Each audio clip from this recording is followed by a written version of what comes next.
Good morning student. NCERT standard 7 Hindi lesson number 2 जिसके writer Shiv Mangal Singh, जिसका नाम है दादी माँ। उसके बारे में पहले हम पढ़ चुके हैं, दो वीडियो हम ऑलरेडी बना चुके हैं। अब नेक्स्ट हम चलते हैं। दादी माँ को गवई गाँव की 85 किस्म की दवाओं के नाम याद थे। लेखक कह रहा है कि दादी माँ थी, उसको गवई गाँव मतलब गाँव के अंदर जो 50 किस्म का मतलब होता है प्रकार या भेद की जो दवाएँ होती थी उनके नाम उनको याद थे।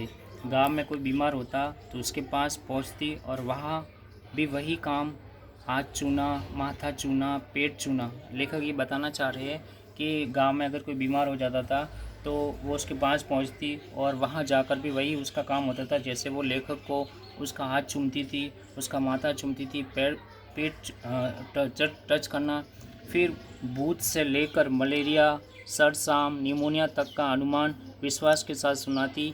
महामारी और विचूचिका के दिनों में रोज़ सवेरे उठकर स्नान के बाद लवंग और गुड़ मिश्रित जलदार गुगल और धूप ये आदि सब वो करते थे। यहाँ पे कुछ आर्डवर्ड्स है जिसको हम पढ़ते हैं कि फिर भूत से लेकर मलेरिया आप लोग सब जानते हो।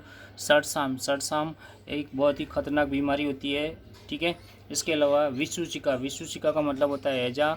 और महामारी का मतलब होता है ऐसा संक्रामक रोग जिससे बहुत से लोग मर जाते हैं। जैसे आपको अभी पता है जो कोरोना वायरस चल रहा है वो एक WHO के द्वारा महामारी घोषित की गई है, ठीक है।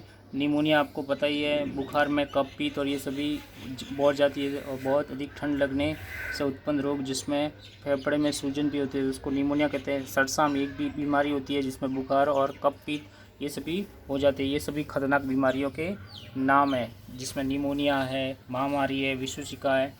तो लेखक ये बताना चाह रहे हैं कि भूत से लेकर मलेरिया, जो दादी माँ के बारे में बता रहे हैं कि भूत से लेकर के मलेरिया है, सरसाम है, निमोनिया है, ये ठीक है, ये जितनी भी बीमारियाँ होती थी तो अनुमान विश्वास के साथ सुनाती। और उस महामारी और के दिनों में रोज़ वो सवेरे उठकर स्नान के साथ में क्या, लवंग का मतलब होता है लौंग के वृक्ष, और गुड़ मिश्रित जलदार गूगल और धूप सफाई करके उनसे सीख लें। दवा में देर होती, मिश्री या शहद खत्म हो जाता, चादर या गिलाफ नहीं बदले जाते तो वे जैसे पागल हो जाती थी।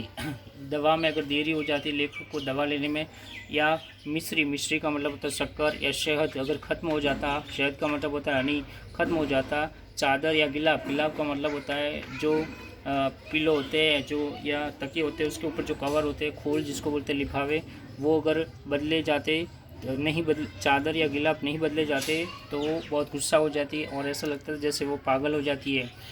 बुखार तो मुझे अब भी आता है, लेखक कह रहे हैं कि बुखार तो मुझे अब भी आता है, नौकर पानी दे जाता है। आयट प्रेजेंट की स्थिति लेखक ये बता रहे हैं कि अब मुझे बुखार आता है तो खाली नौकर आता है, पानी देता है। मेष महाराज अपने मन से पकाकर खिचड़ी या साबू, डॉक्टर साहब आकर नाड़ी देख लेते हैं। नाड़ी समझते हो, जो रक्त वाहिनी शिराएँ होती है, जैसे आप लोग अगर डॉक्टर के पास में गए होंगे तो नाड़ी देखता है। लेखक कहता है कि नौकर आता है, पानी दे जाता है। और मेष महाराज का मतलब होता है जो किचन मैन होता है या महाराज होते हैं रसोईया, वो अपने मन से पकाकर खिचड़ी या साबू लाते हैं।